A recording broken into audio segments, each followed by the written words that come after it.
Բարի երեկո եւ բարի գալուստ հայկական ժամանակ տաղավարում զրուցելու եմ Պաշտպան Հայրենյաց ազգային մշակութային հիմնադրամի նախագահ պատմաբան Գագիկ Սաֆարյանի հետ։ Բարև ձեզ, պարոն Սաֆարյան։ Պարոն Սաֆարյան, Արսեն Թորոսյանը հայտարարեց կենսաթոշակները 10,000 դրամով ավելացնելու մասին, ընդհանուր առմամբ ոչ այդքան փաստին եմ ուզում անդրադառնանք, որքան կրկին ընդդիմության շահարկումների մասին։ Հայաքվեն հայտարարություն արեց, որ Հայաքվեն է այդ ձեռքբերմանը հասել, իրենք են ստիպել, Նարեկ Կարապետյանը հայտարարեց, որ Սամվել Կարապետյանը ստիպեց իշխող ուժին թոշակի բարձրացման գնալ, պատկերացրեք ինչ կլինի, եթե ինքը վարչապետ դառնա եւ այսպես շարունակ։ Պարոն Սաֆարյան, նման հայտարարությունները ինչի մասին են արդյոք, խոսում են այն մասին, որ ըստ էության ընդդիմությունը կամ այն ուժերը, որոնք հավակնում են դառնալ ընդդիմություն, չունեն օրակարգ, չունեն գաղափարական մոտեցումներ եւ սպասում են, թե ինչ հայտարարություններ կան իշխող ուժը, որպեսզի փորձեն դիրքավորվել եւ տեղավորվել այդ հայտարարությունների համատեքստում։ 10,000 դրամի սահմաններում թոշակների բարձրացումը ես դա համարում եմ Հայաստան Հանրապետության կառավարության սոցիալական եւ կենցաղային քաղաքականության ոլորտում մեծ նվաճում եւ ներդրում։ Ավելի քան 36 տարվա մեջ կամ ուղիղ 36 տարվա մեջ սոցիալական քաղաքականության մեջ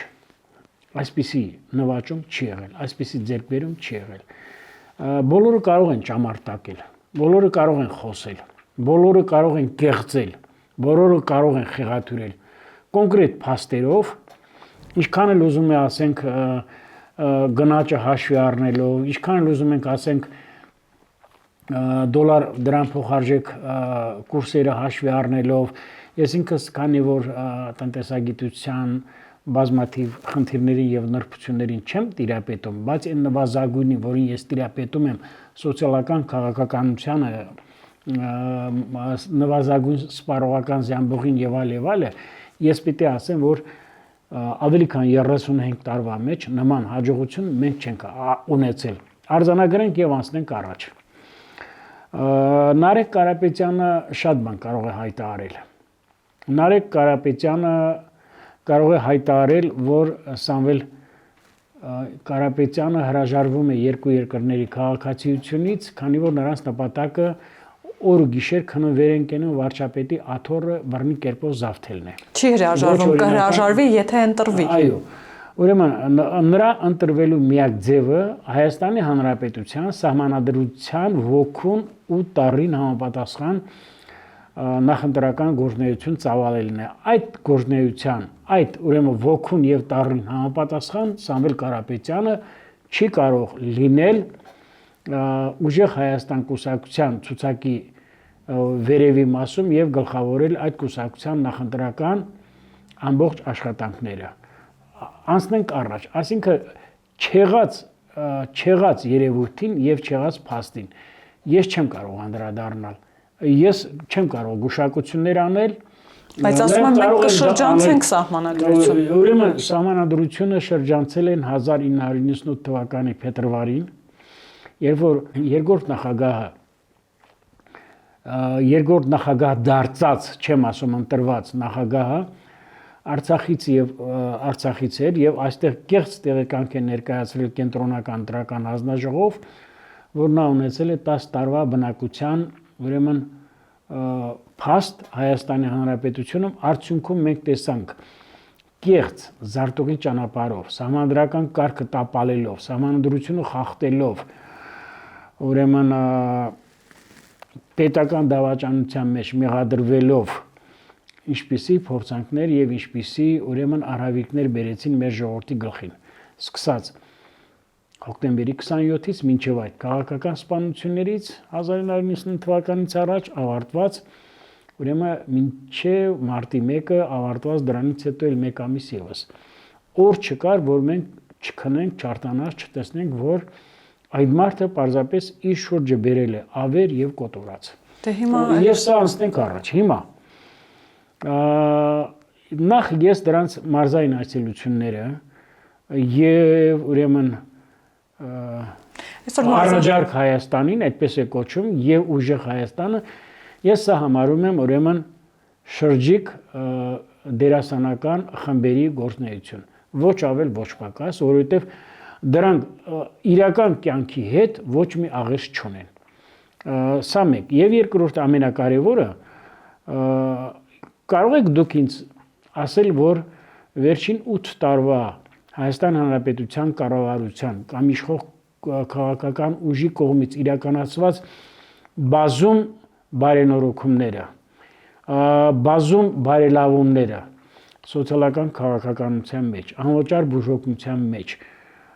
իրավական համակարգի մեջ, հակակոռուպցիոն քաղաքականության մեջ, արտաքին քաղաքականության մեջ կարող եք ասել, որ որևէ ընդդիմադիր կեցվածքով, ես դա ասում եմ ընդդիմադիր կեցվածքով, որովհետև կարող ենք ունենալ մենք ընդդիմադիր կեցվածքով ուժեր, ընդդիմադիր ուժեր, որոնք կարող են նաև կառուցողական քաղաքականություն, կառուցողական մոտեցումներ ունենալ։ Կարող եք այս գրպանային խմբակցությունների ներկայացուցիչներին եւ առաջարկ Հայաստանին այս ուրեմն խմբավորման մեջ գտնվող ուժերին եւ հայակվեին ասել մի առաջարկ, որը կառուցողական է կամ որոնք ընդունել են 8 տարվա ընթացքում թեկուզ մեր կառավարության գործունեության մի դրական ոլորտ, մի դրական բնագավառ, որ ասեն այս բնագավառում կառավարությունը կատարել է դրական գործ, չկա այդպիսի բան։ Ամեն ինչ ներկայացնում են սպիտակի փոխարեն սև, ամեն ինչ ներկայացնում են հակապետական կերպով։ Այդ մարդկանց գործունեությունը դավադիր հակապետական օտարերկրյա ուժերին հլու հնազանդ կամակատար ուրեմն եւ իրենք էլ կամակատար ծառայելն է եւ իրենք այսօր մեր հանրային կյանքում բարիս բուն իմաստով ասում եմ զբաղված են պարազիտ գործունեությամբ, քանի որ ես նրանց համարում եմ մակաբույծ քաղաքական տարրեր։ Հիմա Գագիկ Ծառուկյանը հայտարարում է, որ իրենք գալու են ոչ թե տորպետահարեն խաղաղություն, այլ երաշխավորված խաղաղություն են բերելու։ Այսօր Գյումրիում Հայաստան դաշինքները նաև հանդիպում ունենում իրենց աջակիցների հետ եւ այնտեղ օրինակ Լևոն Քոչարյանը նշում էր, որ հայրս ոչ մի կոպեկ չի մսխել, դոմիկների խնդիրները կլուծենք, Իշխան Սաղաթելյանը հայտարարում է, որ կառուցելու ենք անվտանգ Հայաստան, որտեղ եկեղեցին անձեռն մխելի է, այսինքն իրենք էլ ունեն իրենց խոստումները։ Խաղաղությունը չենք թիրախավորում, պարզապես երաշխավորված խաղաղություն ենք ապահովելու, այլ երաշխավոր կողմեր ենք բերելու Ռուսաստանին մասնավորապես եւ նաեւ հաճախ Չինաստանին են նշում։ Այսինքն այս ծրագրերով են նաեւ հանդես գալիս։ Դրանք կոչվել, դրանք այդ ծրագրերը ճակերտավոր միանգամից կարելի է նետել քաղաքական աղբանոց։ Ինչու։ Ասեմ ինչու։ Եթե Ռոբերտ Քոչարյանի որդին հայտարարում է, որ հայրս ոչ մի կոպեկ չի թալանել, ապա ես ասում եմ, եթե մեր իրավապահ մարմինները օբյեկտիվ կերպով ուսումնասիրեն Ռոբերտ Քոչարյանի թալանածը, եթե մեր իրավապահ մարմինները օբյեկտիվ կերպով ուսումնասիրեն առաջարկ Հայաստանին ծրագրի խոշոր ուրեմն բիզնեսմենների ունեցվածքը, եթե ուսումնասիրեն Ռոբերտ Քոչարյանի որդու ունեցվածքը եւ Իշխան Սաղաթելյանի ունեցվածքը, ովքեր այդպիսի բաներ են հայտարարել, ուրեմն դա կլինի ավելին, քան մեր երկրի 1 տարվա բյուջեն է։ Միանշանակ ես դա հայտարարում եմ։ Եթե մեր հանրապետության գլխավոր դատախազությունը եւ հակակոռուպցիոն կոմիտեն դժվարանում են ուրեմն այդ ամեն ինչը դարձնել թափանցիկ եւ ջրիերես հանել, ես կարող եմ այդ ուղղությունները մեկ առ մեկ մատնանշել։ Ռոբերտ Քոչարյանի պարագայում ակնհայտից էլ ակնհայտ է, որ նույնիսկ այդ մարդը իր կառավարման վերջին ամիսներին Հայաստանի երկաթուղին հանձնեց ուրեմն արտոնագրային կառավարման Ռուսաստանի երկաթուղուն, որը համարվում է ռուսական երկաթուղու հարակովկասյան բաժանմունք ասեմ, թե ստորաբաժանում ասեմ եւ այլ։ Եվ նույնիսկ ես փաստերով եմ ուզում խոսեմ, շուրջ 600 միլիոն դոլարին համարժեք ներդրումներ պիտի անեին։ Այսօր ցույց են տվել, որ ընդամենը կատարել են 540 միլիոն դոլարին համարժեք ներդրում, որը որ դարձյալ սխալ է, երբ որ 2018 թվականին Նիկոլ Փաշինյանը գլխավորեց Հայաստան Հանրապետության կառավարությունը, ստուգումներ իրականացրեցին, տեսան, որ տասնյակ միլիոնավոր դոլարներ փոշիացվել են, եւ նրանք Հայաստանից պահանջեցին այդ գումարները, եւ նրանք Հայաստանի հարկատուների ուրեմն ուսերին ծանրացրեցին այդ գումարները։ Այս սա է իրական փաստը, այս է, որ այսօր հարակոկասյան երկաթուղու գործունեությունը եւ մենեջմենտը կառավարումը հայտնվել է մեծ գահավիժման ուրեմն անդունդի մեջ եւ կոլապսի մեջ եւ այդքանից հետո նույնիսկ համարձակություն են ունենում խոսել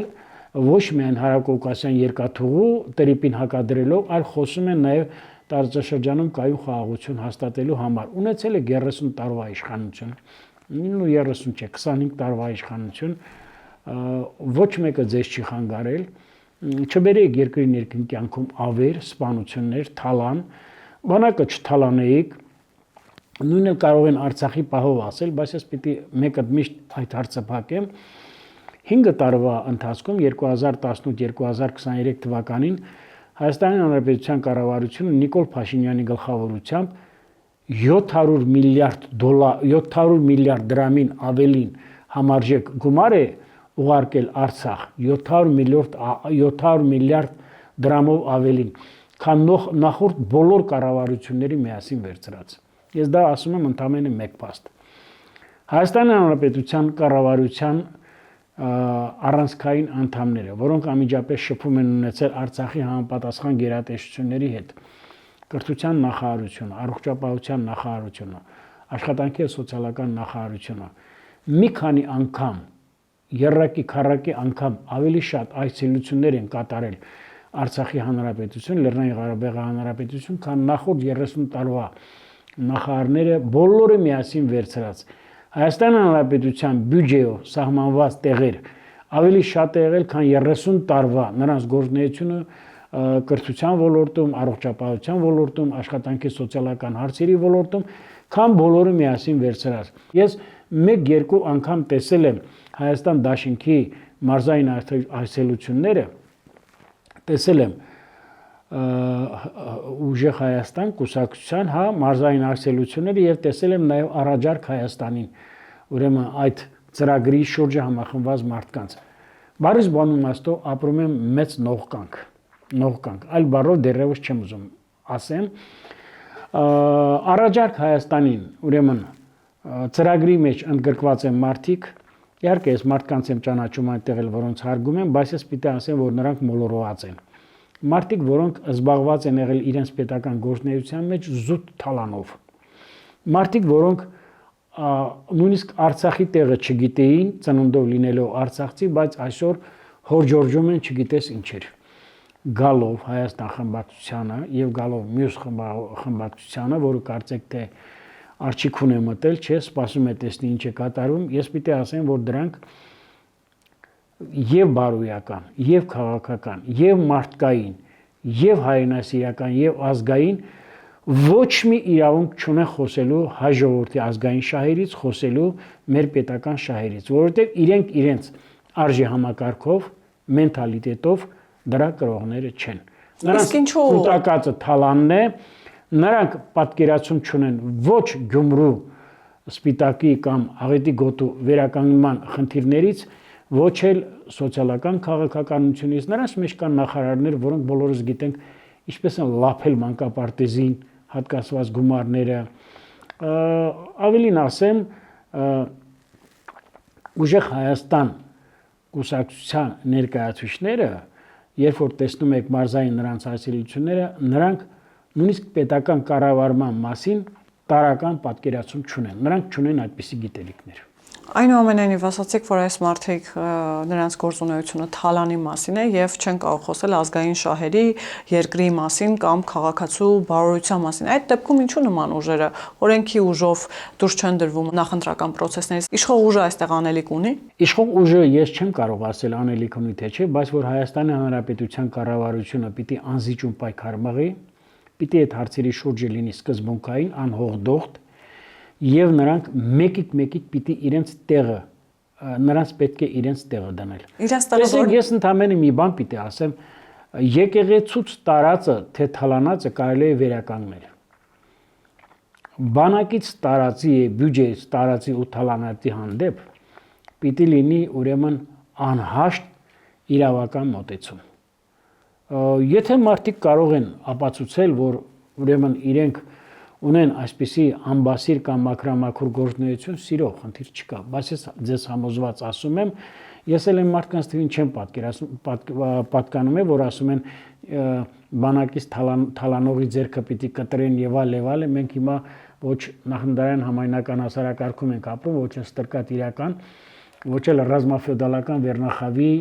յուրահատուկ արժեհամակարգ ունենք։ Ես ասում եմ, պիտի օրենքի ողջ ուժով, խստիվ կերպով նրանք պիտի պատասխան տան։ Այո, նախորդ մեր բոլոր ռեժիմները 1991-2018 թվականներին ես համարում եմ ռազմաֆեոդալական կառավարում։ Ես համարում եմ որոշ մարդկանց նախագահների իշխանություն համարում եմ զոոկրատիա կենտրոնական աշխարհի։ Եթե համեմատում ենք 2018-2016 թվականի կառավարման հետ,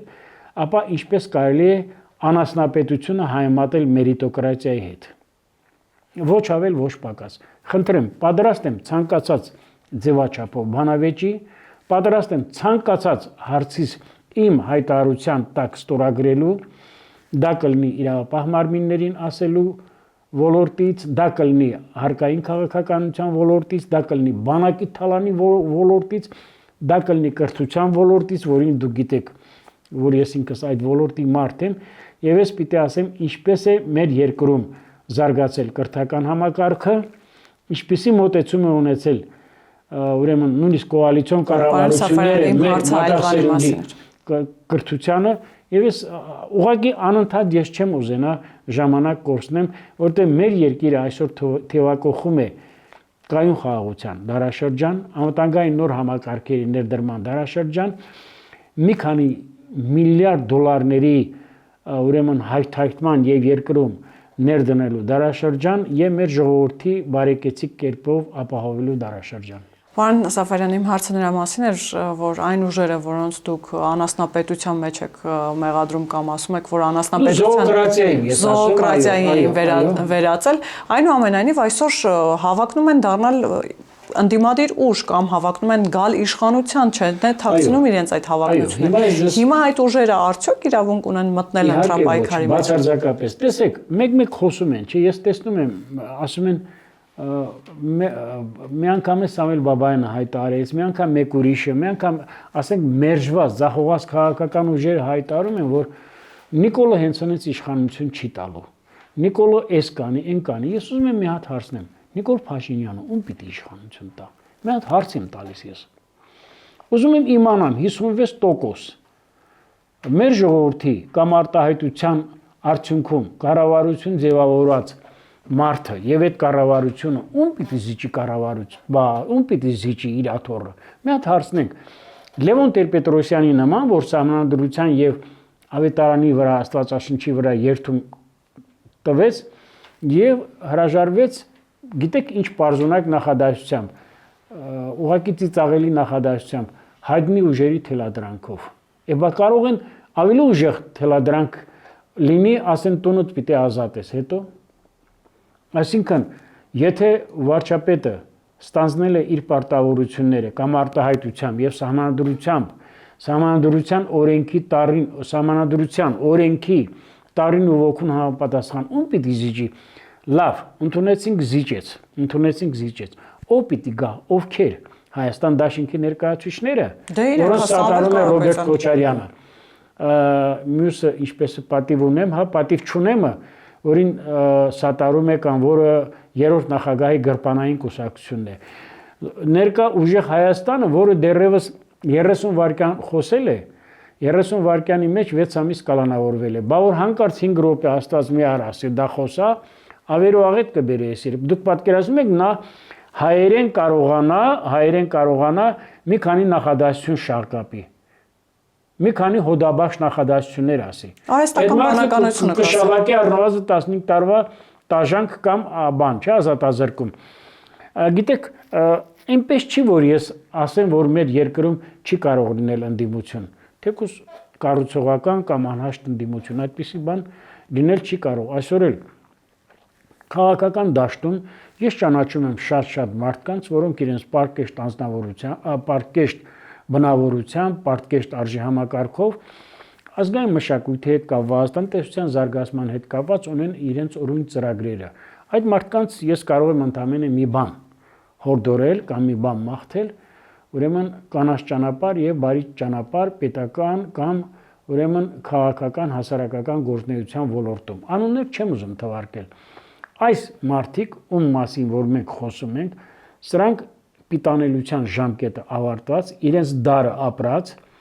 եւ ասեմ վրեժխնդիր մոլուցքով տարված, որոնք օգտագործում են բոլոր սրբությունները։ Իսկ ինչու է վրեժով լցված։ Ես պիտի ասեմ, սա վերջացնում եմ, ինչու են ինչ։ Վրեժով լցված։ Ասում եք վրեժը լցված է հետեւյալ բանով։ Ամենամեծ ուրեմն վրեժի դրթողը Ռոբերտ Քոչարյանն է, որովհետեւ այդ մարդը քնում վերեկենում տեսնում է կառավարության ղեկավարի աթոռը, տեսնում է Հայաստանի պետականության կամ Հայաստանի իշխանության աթոռը զավթելու մեջ իրեն։ Այլ բան նա չի պատկերացնում։ Իր պարզունակ գիտելիքներով կոմունիստական կուսակցության, այսպես ասած, ճիվաղային դաստիարակությամբ այդ մարդը հայ ժողովրդի արժեհամակարգի, մշակույթի, ավանդույթների պետական կառավարման հետ ոչ մի աղերս չունի։ Բացարձակապես, ես դա ասում եմ բացարձակ ճշմարտություն, եւ ես ուզում եմ մեր ժողովուրդը սրա մասին ունենա 100%-անոց պատկերացում։ Մեր ուզում եմ մեր ժողովուրդը աչքերը ամբողջովին բացի եւ իմանա, որ եթե մենք պիտի ընտրենք այսպիսի մարդկանց, ապա մենք դադարելու ենք լինելու պետական ազգ։ Մենք լինելու ենք թափառական ազգ։ Մենք տառապելու ենք աստանդականությամբ, վագաբոնդիզմով, թափառաշրջիկությամբ, այ ամբողջը սա է։ Հիմա ես ուզում եմ ասեմ, որ այդ մարդկանց ես լարախաղացությունից այն կողմ ոչ մի գործունեություն սրանց մեջ չեմ տեսնում ես։ Ուրեմն դուք չեք պատկերացնում Հայաստանի Հանրապետության կառավարությունը 2023 թվականից սկսած առ այսօր ինչպիսի մեծ գումարներ է ծախսել բռնի տեղահանված արցախցիներին տեղավորելու նրանց կենցաղային, սոցիալական, կրթական, առողջապահական խնդիրների լուծման համար։ Երբ որ ես եղել եմ առաջին անգամ 88 թվականի մեկնարկած Ղարաբաղ կոմիտեի անդամ, երբ որ սումգայիցիները եկել են, այնուհետև Ադրբեջանի տարբեր շրջաններից բռնի տեղահանվածները, հայկական ԽՍՀ-ի կառավարությունը գլուխը կորցրել էր, կոլապսի մեջ էր, չէր իմանում ինչպես վերաբերվեն, տանում տեղավորում են 150 կիլոմետր հեռու հանրակացաներում, որտեղ չկա նվազագույն պայմաններ, գազօջախ չկար, էլեկտրականություն չկար, չգիտեմ, նվազագույն պայմաններ չկար տաքանալու եւ այլը, ու դուք չեք պատկերացնում շուրջ 120-130 հազար բնակչության հանդեպ Հայաստանի կառավարության վերաբերմունքը ես համարում եմ հիրավի հերոսական, այլ բառով ես չեմ կարող ասել։ Եվ ես ասում եմ, այս խնդիրը լինելու է շարունակական, շուտով մենք նաև այլ առաջարկություններ ենք ներկայացնելու կառավարությանը արցախցիների հետ կապված, բայց ես պիտի ասեմ, ներկա միջազգային հարաբերությունների պայմաններում Հայաստանի կառավարությունը քաջ գիտակցում է իր անելիքները, հատկապես հարավյանների հետ հարաբերություններում։ Ես հասկանում եմ, որ դուք ուզում եք նաև անպայման անդրադառնանք Հայաստան-Իրան հարաբերություններին, այո, Հայաստան-Իրան հարաբերությունները այսօր ավելին քան երբևէ չեն եղել այսքան ջերմ, չեն եղել այսքան բարեկամական, եւ սրա նշանակությունը երկու երկրների ղեկավարները այնքան չեն իմաստավորել եւ նշանակությունը գնահատել, ինչքան մեր երկու երկրների ղեկավարները այժմ։ Հիմա էլ գիտեք, պաշտպանության նախարարը գտնվում է պաշտոնական այցով Իրանի Իսլամական Հանրապետությունում, եւ ես գտնում եմ, որ ուրեմն այս հարաբերությունների բարեկամական եւ ուրեմն փոխադարձ օգնության բնույթը ավելի է խորանալու։ Սա էլ պիտի ասեմ, որ ինչքան էլ ընդդիմությունը փորձի ապացուցել, որ Հայաստանը փորձում են օտարերկրյա տարբեր պետությունները եւ տարբեր ուժեր օգտագործել հակաիրանական, չգիտեմ, որևէ ագրեսիայի կամ որևէ գործողությունների դեմ, սրանք սուտ է, սրանք հեքիաթների դաշտից են, սրանք ուրեմն պետական դավաճանության դաշտից են։ Այլ բան ասել չեմ կարող, որովհետև այդ ուժերը, դրանք ծախված ուժեր են, դրանք արտահայտում են օտար երկրների քաղաքական շահերը։ Նրանք պատրաստ են հանուն պետության,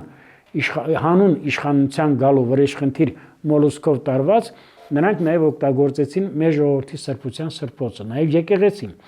Պարոն Սաֆարյան, բայց այդ համատեքստում, երբ որ հայտարարում են, որ գալու ենք ստեղծենք այնպիսի երկիր, որտեղ եկեղեցին անձեռնմխելի է, սա վտանգավոր հայտարարություն չէ, այսինքն որ պետության մեջ կարող են լինել կառույցներ, որոնք անձեռնմխելի են, որոնց օրենքը չի կարող հասնել։ Եկեղեցու անձեռնմխելիությունը երբեք Հայաստանի կառավարությունը չի վիճարկել։ Նիկոլ Փաշինյանը եւ Հայաստանի կառավարությունը երբեք չի վիճարկել։ Երբեք, այսօր էլ մեր եկեղեցին, եթե եղել է ուրեմն անձեռնմխելի հարյուրամյակներ շարունակ, ապա անձեռնմխելի եղել է միայն ու միայն Նիկոլ Փաշինյանի կառավարության տարիներին, որովհետեւ 18, 17, 18 դարերում մեր եկեղեցին հլու հնազանդ կատարել է օտարերկրյա պետությունների քաղաքական թելադրանքը։ Մեր եկեղեցու տերերը, բարձր տերերը, նկատի ունեն պատրիարքներ, կաթողիկոսներ ամենայն հայոց ընտրվել են միայն ու միայն օտարերկրյա ղեկավարների քիմքին հաճո։ Այսօր Նիկոլ Փաշինյանը, Հայաստանի կառավարությունը եկեղեցու հանդեպ ոչ մի բացասական վերաբերմունք չունի։ Ընդհակառակը տրամադրված է բայրացական, տրամադրված է հայ առաքելական եկեղեցուն հատուկ բոլոր սկզբունքներով, մեր առաքելադավան եկեղեցին ոչ մի խնդիր չունի, այլ բան է, որ եկեղեցու մի քանի տերեր, Կտրիշ Ներսիսյանի գլխավորությամբ ուզուրպացրել են, բռնազավթել են Մայր Աթոռը, իսկ Մայր Աթոռին ենթակա տասնյակ հարյուրավոր եկեղեցիներ, այլևս չեմ խոսում կիսավեր կամ խոնարհված եկեղեցիներ, դրանց մասին դեռևս չեմ խոսում, որոնք իրենցից ներկայացնում են արժեհամակարգ, որպես մշակութային կոթողներ, Կտրիշ Ներսիսյանի գործունեության հետևանքով վերենացվել իրոք ուրեմն որպես չուլանների։ Բառից բուն իմաստով ես ասում եմ, երեկվա աստվածամերժերը այսօր դարել են հայ եկեղեցու մասնագետներ։ Խնդրեմ, սիրով կարող են կազմակերպել ցանկացած բնույթի ձևաչափով բանավեճեր եւ մենք ասենք, որը որից հետո է։ Նիկոլ Փաշինյանը հետևողական կերպով, Հայաստանի կառավարությունը հետևողական կերպով անց է կացնում եկեղեցին տիրադավներից մաքրելու քաղաքականություն։ Եթե կառավարությունը եւ կառավարության ղեկավարը չկարողանան եկեղեցին մաքրել տիրադավներից, չկարողանան եկեղեցուց դուրս շպրտել օրենքի ոգուն ու տարին համապատասխան դրա համար այդ նպատակին հասնելու համար օգտագործեն Հայաստանի կառավարության եւ հայ ժողովրդի ամբողջ ներուժը, որպեսզի մենք ունենանք այն եկեղեցին եւ որը պետք է անխտիր ծառայի ինչպես հայ ժողովրդին, այնպես էլ հայոց պետականությանը, որպեսզի մեր եկեղեցու ճիշտ հավատավոր գործունեության շնորհիվ արդյունքում 100,000-ավոր հայրենիներ, միլիոնավոր հայրենիներ ունենան արժանահավատ կերպով պաշտեն հայ եկեղեցուն, արժանահավատ կերպով պաշտեն Աստծուն, արժանահավատ կերպով իմանան, որ մեր հավատը վեր է ամեն ինչից, բայց եթե եկեղեցին պետք է անընդհատ զբաղվի, գիտեք, տասնյակ անգամներ ասել եմ, Կտրիշ Ներսիսյանի դավաճանական գործունեությունը այցը Բելարուս, որը իրավունք չուներ, նրա ուրեմն զանազան կերպով, այսպես ասած, կոպիտ եմ ասում, կադրային նշանակումները, նրա ապօրինի եւ այլանդակ վարքագիծը, անբարոյական վարքագիծը, ոչ միայն իրան, որը նաեւ դարձել է ուրեմն վարակակիր տասնյակ եպիսկոպոսների համար, իհարկե կառավարությունը այստեղ պիտի գտնվի իր բարձրության վրա եւ պիտի սկզբունքորեն պայքար տանի նրանց օր առաջ դուրս շպրտելու Մայր Աթոռից։ Ինչքան կառավարությունը հետևողական պետք է լինի սոցիալական քաղաքականության մեջ, տեսակ չէ, ասում են 10,000 դրամով թոշակի բարձրացում։ Սա ասում եմ ցնցող մեծ հաջողություն է։ Ասում ենք հակակոռուպցիոն քաղաքականության մեջ ոչ մեկը չպիտի դուրս մնա։ Սա մեծ հաջողություն կլինի։ Ասում ենք կադրային քաղաքականության մեջ, կրթության ոլորտում, ասում ենք առողջապահությունը անվճար է։ Նույն կերպ էլ կառավարության ղեկավարը, ես հստակ գիտեմ, որ ինքը սա կառավարության ղեկավարը հստակ կերպով գիտակցում է, որ մեր ժողովուրդը կանգնած է իր թիկունքին, իր կողքին եւ նա պիտի մինչեւ վերջ գնա։ Հակառակ դեպքում հարյուրավոր մարդկանց, հազարավոր մարդկանց ինքը կհիասթափեցնի, եթե մինչեւ վերջ սկզբունքային պայքար չտանի նրանց դեմ։ Եկեղեցի մաքրելու այդ հոխորտացող սրիկաններից, այդ սքեմ հակած դավադիրներից, այս սքեմ հակած ահաբեկիչներից, որոնց մեջ ամենամեծ հիասթափողը կլինեմ ես։ Շնորհակալ եմ, պարոն Սաֆարյան։ Հիշեցնեմ, որ զրուցակիցս պատմաբան Գագիկ Սաֆարյանն էր, կհանդիպենք։